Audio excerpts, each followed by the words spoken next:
Hello and welcome into Hoosier Gameday, brought to you by the Hoosier Network, where we bring you the news, breakdown, and analysis that you always need about this Hoosier football team. My name is Noel Fary. Alongside me is Liv Clements, and Liv, the Hoosiers barely squeaked out a win against Akron this past weekend. And barely is barely. I mean, 4 overtimes is insane. Football's long enough, and especially going against a team you're supposed to win, 4 overtimes is just dragging it, and they still won. Yeah. Yes, I used to win. I used to win 4 overtimes, but we can't do that again. Let's not do that. For a little bit more on that game, we're going to send it to Memorial Stadium, where Carlo and Kylee have a bit more for you. Yikes. That game was something else, I'll say. Indiana barely defeats Akron in 4 overtimes, 29-27. Carlo joined by Kylee. Kylee, I'm kind of speechless after this game. Just what were your overall takeaways? I'm pretty speechless myself, I have to say. There's not much good that you can take away from this. If anything, Indiana was not ready for this game. We talked to the coaches and players after the game. They said that they weren't ready. They said practice, they weren't focused, and that there's a lot they need to clean up and focus in on. And that does not look like the team that played Ohio State, not the team that played Louisville, and certainly not the team that has to play Big Ten play for the next couple of weeks. You mentioned not really taking away anything positive. My next question was kind of geared towards that. Is there anything positive we saw develop in this game for Indiana? I guess if we have to choose something, Indiana's been struggling with 4th and goal. If you didn't know, I don't know if the viewers are aware of that situation. But, I mean, it's kind of funny how the game came down to a 4th and goal situation, and they pulled it off. So I guess if we're looking for something positive, I mean, Taven said celebrate today, we can mourn tomorrow, but that's not a game that you want to celebrate a win of.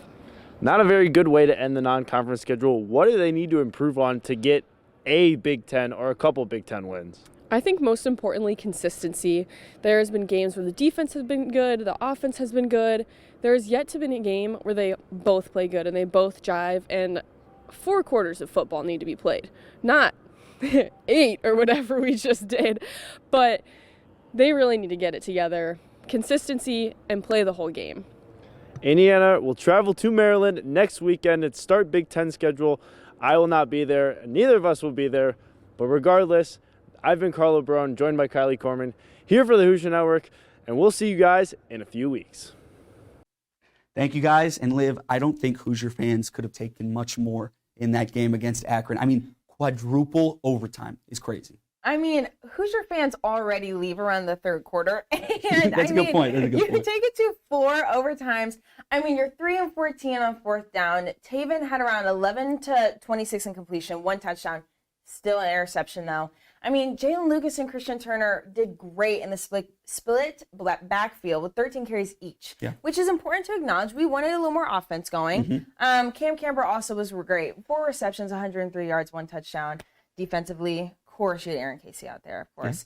So there were some highlights. There were some highlights in there, but I think, that's just unacceptable. Honestly, I just think it's embarrassing going into this Maryland game. No, I agree, Liv. And I agree with what you said about the backfield for it being split between Jalen Lucas and Christian Turner, 13 carries each. That's important because when you're using Jalen Lucas as much as they've been using him, to have that split backfield is important to make sure his longevity is there. He's not going to get hurt, and just the load is taking off of him a bit. But I think the main thing that I was disappointed with in this game was defending a mobile quarterback.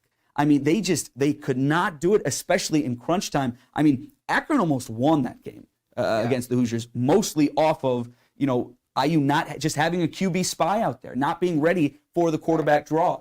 And so I think that was one thing that you take away from that game, that it makes you hang your head. But, taking a look at other positions around the team, I think we're starting to maybe see a little bit of improvement, but it definitely is a rough game to see. There's improvement everywhere. I think that's as you go. I mean, defensively, they still have 3 interceptions, 1 being a pick 6. That's huge. And I think for Akron, that bus ride home was long. Yes, that bus ride home was long, Akron.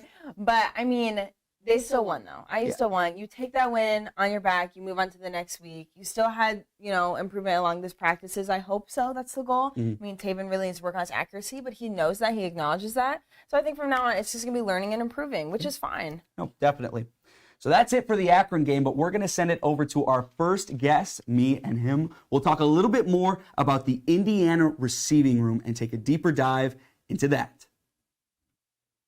Welcome back in. We've got Joe Brennan, the Hoosier Network's very own, on to take a closer look into the receiving room on Indiana. Now, Joe, I say receiving room, but there hasn't really been that much receiving going on at Indiana. Yeah, no, you said it in the first half of the show. When you have your running back really being your lead receiver, it shows, yes, you've got a great running back that can do it all coming out of the backfield, but at the same time, your wide receiver room is really struggling. I like the talent they have in there. I mean, it's not necessarily the deepest room in the Big Ten, and they don't necessarily have any superstars by any means. But for me personally, I don't really pin it all on the wide receivers. It's mainly more on the quarterback play and the offensive coordinator. No, definitely. I think that having a QB carousel like they did at the start of the season, you can't find any sort of rhythm. And you see it in Cam Camper. Finally has a decent game against Akron, over 100 yards on the season. He got his first touchdown as well. And honestly, that's a guy who you can get big plays to. You want explosive plays, feed it to Cam Camper. They were not using him whatsoever. I think that finally came with having Taven in for a few games. No doubt about it. And Cam Camper should be your go-to guy on this team. Camper's got an increase in yardage every single game he's played in this year. So it's showing that he's slowly building that chemistry. But it's really just about getting your quarterback comfortable in the pocket, make sure that he knows where the reads are, how to progress through it, how to stay calm, not panic at any time. But this offense just really seems out of sorts almost. Yeah. Indiana came in a 17-point favorite against Akron, really struggled offensively, and those defensive struggles really showed as well. But that's another story for a different day. Yeah. But for right now, I'm not too concerned about the wide receivers that IU has. I think there's a lot of talent on the outside. It's really just about finding them in open space and getting the ball downfield. Just getting the ball to them, essentially. So, yeah, I mean, we take a look down the line of receivers at IU. You've got Jalen Lucas, obviously the lead running back for the Hoosiers. He's one of the top receivers there. You got Donovan McCulley,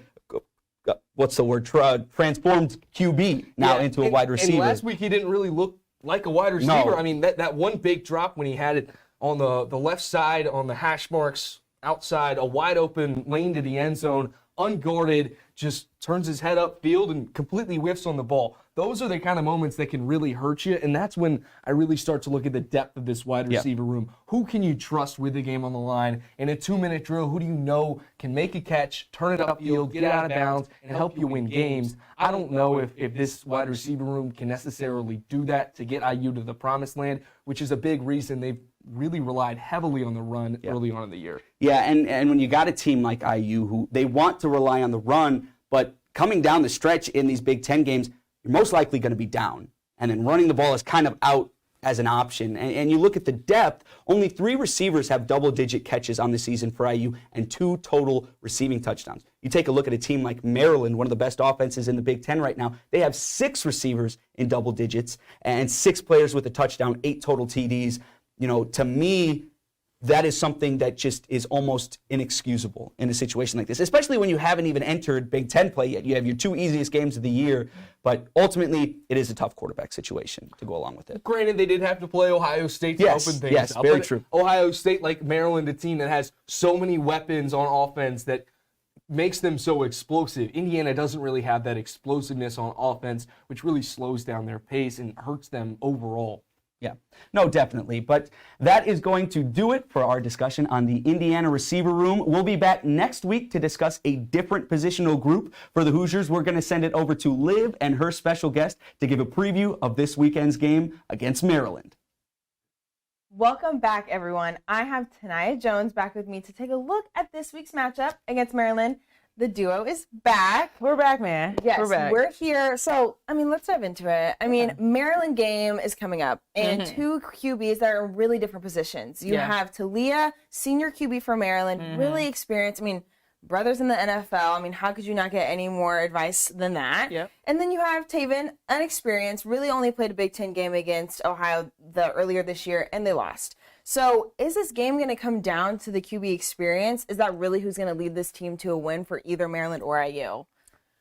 I think it's all about like stepping into, okay, what experience are we specifically talking about? So like, let's just go into some old stats. So you have Mike Penix, who came in 2018, his freshman year, and truly just literally trying to dominate, comes out a little short, gets a torn ACL, then comes back 2019, has 21 to 34 passes, right, 219 yards, and a touchdown. And then not even that, came back and won QB for 2019 for the season. And so you kind of think about like, oh, do you really need to have that much experience? Because, I mean, he's in the same position as Mike Penix was. Literally coming in as a freshman, coming in young, not too experienced, but also knowing what he needs to do on and off the field. Right. And so I feel as if IU may not be the best right now in football. We're just going to put it out there. We're going to keep it real with y'all. They might not be, but IU know how to pick them. Oh, they know how to pick them. And so that's what I feel so far as having experience coming as a freshman. I feel like it's about the tenacity of how you go about the experience, you know? I mean, that comes down also to coaching. I mean, we love Tom Allen. We love Coach Allen, and we'll tell you. Yeah. But, I mean, it really comes down to how you coach a team. And you have so many recruits, so many new faces walking this campus. And that brings a lot into it, too. But IU's going into this game as the underdog, right? Yeah. And I think that's expected. That's fine. But how does IU really go in knowing they're underdog, but still holding that, like, yes, we can do this? I mean, come out with some energy. Like, come out with, like, we're going to win even if we're expected to lose. But against a 4-0 team who's second in the Big Ten, I mean, that's not something you sleep on. Yeah. So how do they really go into it with that expectation that we are supposed to lose, but we really can win? Whew, that's a deep one. Yeah, no, that's a deep one. I want to kind of get into the whole thing about, like, you know, being the underdog. I mean, at this point, if we're looking back on IU history, we've been the underdogs for years. Mm-hmm. Always the underdogs, never just truly coming out on top, you know? And just kind of going into last week's game, 4 overtimes. 4 underdogs. 4. Yep. Mm-hmm. You gotta be kidding me. And so it's just like, okay, do we go in thinking we're just gonna win? Mm-hmm. Oh no.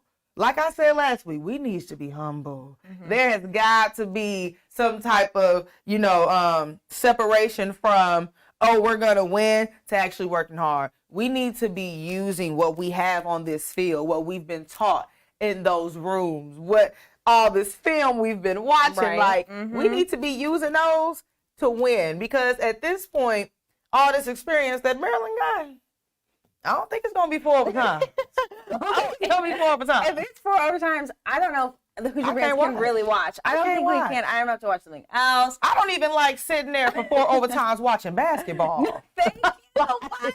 You know. I mean, football's a long game, and you take it to 4 overtimes against the team you're supposed to be blowing out. You're just like, what's going on? Yes, you ask, like, what have you been doing in practices? What's the miscommunication? I mean, I'm not in the locker room, but what's going on?